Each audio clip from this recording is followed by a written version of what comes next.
คลิปวิดีโอนี้ข้าพเจ้าจะมาแนะนำวิธีการเสาะหาข้อมูลการตัดต่อวิดีโอและการนำเอาวิดีโอลง YouTube อยู่ในหัวข้อของข้าพเจ้าก็คือการเคลื่อนที่ของเปลือกโลกซึ่งจะมีวิธีการแนวใดนั้นเราไปติดตามนำกันเลย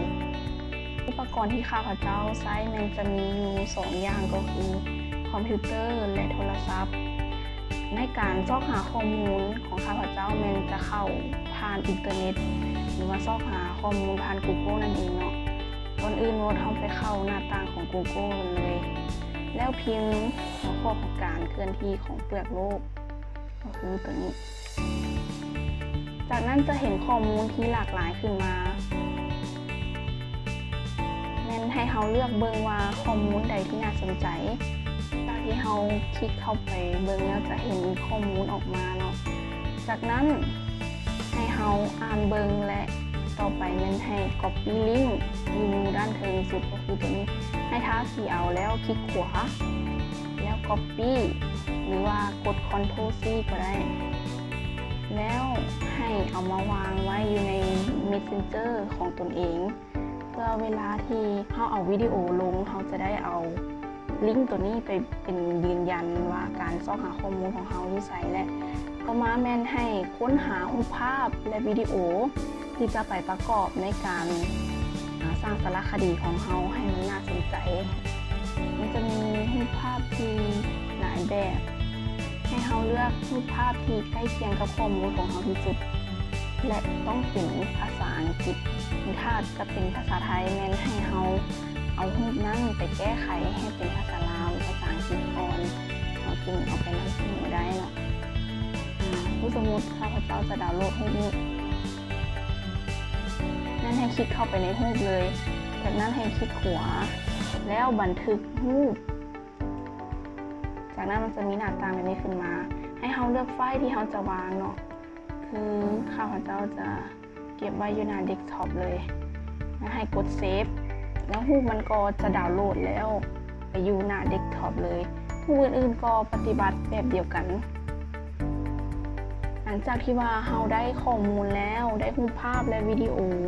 ที่จะไปประกอบแล้วเราต้องไปขั้นตอนการอัดเสียงสำหรับการบันทึกเสียงเราต้องหาห้องที่มีสภาพแวดล้อมที่เงียบและบ่มีเสียงใดรบกวนหรือว่ามลพิษทั้งเสียงต่างๆเช่นว่าเสียงรถเสียงมีไหม้เสียงเครื่องจักรเสียงอย่างต่างๆที่ว่าเป็นมลพิษทางเสียงเพื่อที่จะให้เสียงของเราเวลาอัดนั้นมีความชัดเจนและได้ยินแจ้งดีหลังจากที่อัดเสียงเรียบร้อยแล้วแม่นให้ไปค้นหาเสียงประกอบที่เราต้องการที่จะนำมาประกอบเวลาที่เราเฮ็ดวิดีโอให้มีความตื่นเต้นและน่าสนใจกว่านี้หลังจากที่เราซอกข้อมูลทุกอย่างเรียบร้อยแล้วไปเข้าขั้นตอนการตัดต่อกันเลยมาเข้าขั้นตอนการตัดต่อสำหรับโปรแกรมที่ข้าพเจ้าใช้ในการตัดต่อก็คือใช้โปรแกรมนี้เนาะเป็น Premiere Pro จะเป็นโปรแกรมที่ใช้น้ำคอมที่เข้าโปรแกรมเลยสำหรับไฟล์ที่ว่ายังบ่ทันได้ตั้งใหม่เราก็ต้องได้ตั้งเป็นโปรเจกต์ใหม่ก็คือกดเข้าไฟล์และเข้า New จากนั้นจะเห็นคำว่าโปรเจกต์ให้คลิกเข้าไปเนาะมันจะมีหน้าต่างแบบนี้ตัวทำอิฐนี่แม่นให้เราเขียนชื่อเมื่อใดก็ได้เนาะที่เราตั้งและกำหนดให้แคปเจอร์ของมันคือเป็น HDV ก็คือเป็นวิดีโอเนาะจากนั้นกดโอเคจะเห็นหน้าต่างแบบนี้คือเป็นหน้าว่างเปล่าที่ยังบ่มีการตัดต่อมาก่อนเนาะจากนั้นเราจะนำเอาวิดีโอรูปภาพเสียงที่เราบันทึกไว้เรียบร้อยแล้วเนาะมาเข้าในหน้าต่างของตัวนี้คือจะมีวิธีอยู่2วิธีในการเอาข้อมูลมาใส่ก็คือคลิกขวาและกดใส่ Import หรือว่าให้กด Ctrl และให้กด I ก็จะขึ้นมาเช่นเดียวกันมันจะขึ้นมาเป็นไฟล์ให้เราเลือกไฟล์ที่เราดาวน์โหลดไว้เนาะว่าเราเอารูปภาพแล้วก็ข้อมูลต่างๆนั้นไปไว้อยู่ไฟล์ใดให้เราเลือกเอาไฟล์ที่เราเก็บไว้คือข้าพเจ้าจะเอารูปนี้เนาะแล้วกดโอเคก็คื คือข้าพเจ้าจะยกรูปภาพที่ข้าพเจ้าดาวน์โหลดมาแล้วมาลองสาธิตในการตัดลง2หา3รูปภาพเนาะจากที่ห่อข้อมูลทั้งเสียงและก็รูปภาพ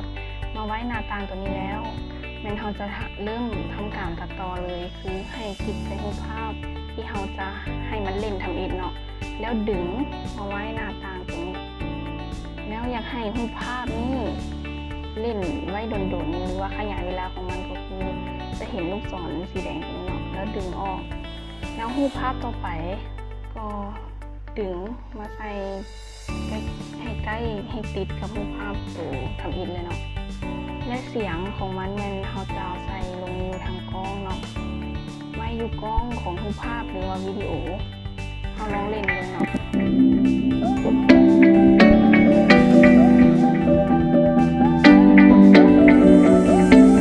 มันจะสังเกตเห็นว่า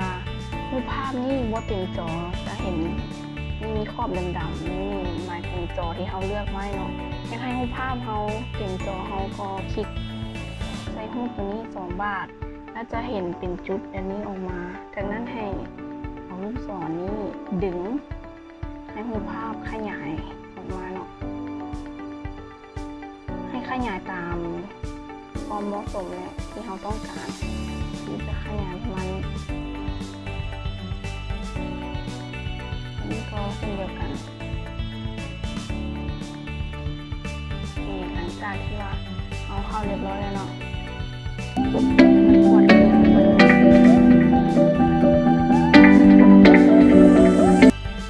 เวลาที่ว่ามันเปลี่ยนรูปภาพใหม่มันจะเห็นให้แบบ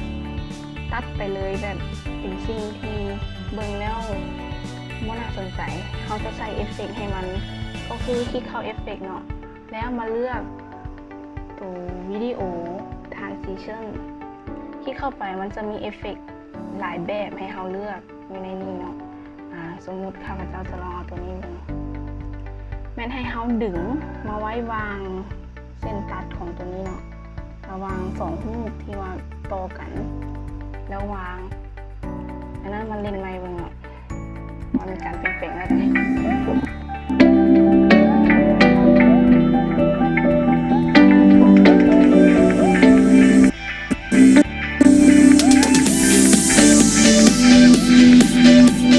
จะเห็นได้ว่าวิดีโอมีการสไลด์ที่แบบดีกว่าการที่สไลด์ไปแล้วมันตัดไปรูปใหม่เลยมันจะสร้างให้วิดีโอน่าเบื่อและไม่มีความสนใจในวิดีโอนั้นเนาะจากนั้นเขาจะเห็นเส้นเสียงของมันนี่ยาวเกินไปทำการตัดเสียงคือดึงเส้นสีฟ้านี้ให้มันที่สุดวิดีโอที่เขาอยากตัดเนาะแล้วมาคลิกเข้าตัวนี้ก็คือ Laser Tool คลิกเข้าแล้วนำมาแทรกไปกับเส้นสีฟ้าให้พอดีกันเลยแล้วคลิกเมาส์บาทหนึ่งแล้วให้มันกลับไปเป็นหัวลูกศรเมาส์คือเก่าแม่นให้กดตัว V อยู่ในแป้นพิมพ์จากนั้นมาคลิกใส่คลิปตัวที่เราต้องการตัดออก2 บาทจากนั้นให้กด Delete ออกมาคลิกขวาแล้วเคลียร์ก็ได้แล้วมันก็จะออกไปเนาะจากนั้นเราจะไปเฮ็ดให้วิดีโอนั้นสมบูรณ์หรือว่าเป็นวิดีโอที่เราสินำไปลง YouTube ได้ก่อนอื่นหมดต้องเซฟก่อนก็คือกด Ctrl S หลังจากที่ว่าเซฟโปรเจกต์เรียบร้อยนั่นให้เข้าไฟล์แล้วกด Export มาเข้า Media จะเห็นหน้าต่างแบบนี้ขึ้นมาเนาะให้เราเลือกมือตัวนี้ก็คือให้เปลี่ยนตัวนี้เป็น H.264 และเลือกตัวนี้ให้เป็น HD 270p 25 เฟรมเราตั้งค่าทั้ง2อย่างเรียบร้อยแล้วให้มากด Export เลยมันก็จะไปอยู่ในไฟล์ที่เราตั้งไว้ตอนทำอิดเนาะถ้าเส้นสีฟ้านี้เต็ม 100% แม่นวิดีโอของเรามันจะอัปโหลดหรือว่า Export ได้สมบูรณ์แล้วหลังจากที่มัน Export สมบูรณ์เราจะมากดเบิ่งวิดีโอมาเข้าสู่ขั้นตอนการอัปโหลดวิดีโอลง YouTube เลยเนาะก็คือให้เข้า YouTube จ จากนั้นแมนให้เลือกเอาตัวที่มีลักษณะคล้ายกล้องวิดีโอที่มีหมายบวกนี่เนาะและให้เลือกคำว่าอัปโหลดวิดีโอจากนั้นให้เลือกไฟล์ที่เราจะอัปโหลดก็คือต้องหาไฟล์ที่ว่าเรา export ได้เมื่อกี้คือวิดีโอตัวนี้เนาะแล้วกด open จากนั้นวิดีโอจะทำการประมวลแล้วเพื่อรอท่าให้ประมวลสำเร็จเรียบร้อยนั้นให้เรามาตั้งชื่อของวิดีโอก็คือการเคลื่อนที่ของเปลือกโลกส่วนตัวกล้องนี้มันให้ใส่คำอธิบายนี้มันข้อมูลที่เราไปสอบไว้แล้วพิมพ์ไว้อยู่เวิร์ดไว้ต่างหากก็คือเราจะใช้เวิร์ดก็นี่เป็นข้อมูลที่ข้าพเจ้าได้ค้นหาเรียบร้อยและใส่ลิงก์ไว้เรียบร้อยแล้วเนาะให้เราท้าเสียวสมมุติท้าเสียวตัวนี้เนาะท้าเสียวพอกฟอนต์ตัวนี้แล้วคลิกขวา copy แล้วมาวางใส่กล้องคำอธิบายจากนั้นวิดีโอทำการประมวลเรียบร้อยแล้วและให้เราตรวจสอบว่าชื่อของวิดีโอที่เราต้องการอัปโหลดและก็คำอธิบายเป็นครบถ้วนแล้วหรือยังเนาะถ้าว่าถูกต้องและครบถ้วนตามที่เราต้องการอัปโหลดแล้วให้มาคลิกใส่คำว่าเผยแพร่จากนั้นวิดีโอก็จะเผยแพร่ลงอยู่ในช่องของเราเจ้าสำหรับการเสาะหาข้อมูลการตัดต่อวิดีโอและการอัพวิดีโอลง YouTube โดยวิธีของข้าพเจ้าก็หมดเพียงเท่านี้เนาะถ้าหากว่าผิดพลาดประการใดก็ขอโทษขออภัยอยากให้ทุกท่านที่เข้ามารับชมวิดีโอนี้ให้แสดงความคิดเห็นให้คอมเมนต์ลงอยู่ข้างลุงนี้และสำหรับนี้ข้าพเจ้าขอกล่าวคำว่าขอขอบใจ